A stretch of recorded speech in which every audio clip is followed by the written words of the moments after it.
왜냐하면은 아까 토지라든지 상가 얘기하셨잖아요. 네네네. 오피스텔 같은 경우도 마찬가지예요. 네, 오피스텔 같은 경우는 이제 주거형, 업무형 나눠지지 않습니까? 업무형 오피스텔 같은 경우는 종부세 대상이 되지가 않습니다. 주택에 포함되지 않기 때문에 거기에 투자할 수가 있는 문제가 발생하고요. 또 오피스텔에 대한 취득세가 4.6%입니다.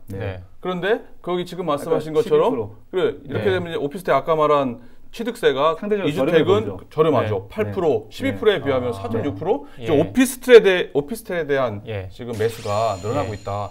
이게 지난 6.17 부동산 대책에서 그런 일이 발생했었어요. 왜냐하면 6.17 지방 대책에 대한 대출 규제가 3억 원 이하의 주택이었거든요. 그렇기 때문에 지금 서울에 3억 원짜리 이하 아파트들이 씨가 말랐답니다.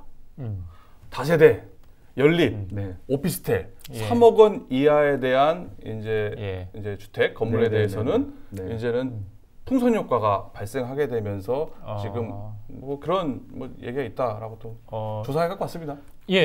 아주 좋은 정보였습니다. 그러니까 제가 볼 때 상품에 대해서 그 풍선 효과가 있을 것 같고요. 일단 정부 정책에 규제를 했을 때 가장 제가 볼 때 이번 규제 22번 규제인데요.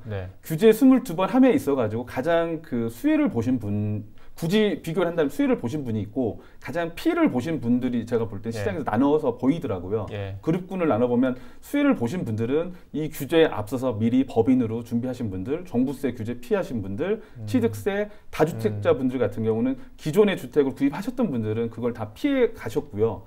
그다음 충분히 시장의 부동산 금액이 오르다 보니까 그 상승분이 세금 분보다 훨씬 더 큰 상황입니다. 그런 분들은 굳이 본다라면 수혜를 보셨었던 상황인 거고요. 가장 피해를 보신 분들은 주택을 구입할 수 있었으나 정부 정책을 믿고 기다리신 분들 있지 않습니까?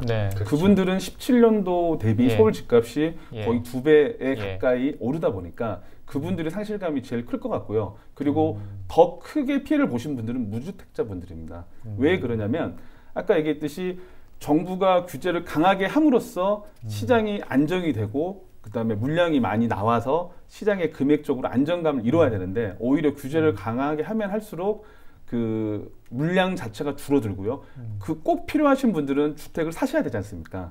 그 뭐 예를 들어 주식 같은 경우나 이런 투자 개념은 해도 되고 안 해도 되는데 주택은 내가 구매를 하거나 이용을 해야 되는 필수 상품으로 볼 수 있거든요. 그래서 그 분들 입장에서는 꼭 사셔야 될 분들은 오히려 매매 가격이 오르다 보니까 앞으로도 오를 확률이 더 높다라고 봅니다. 근본적인 그 공급 물량이 나오지 않기 때문에 그래서 좀 타이밍이 좀 놓치지 않았나. 규제로 그 세금 규제로 해가지고 부동산 시장을 안정화시킬 수 없다라고 제가 생각을 합니다.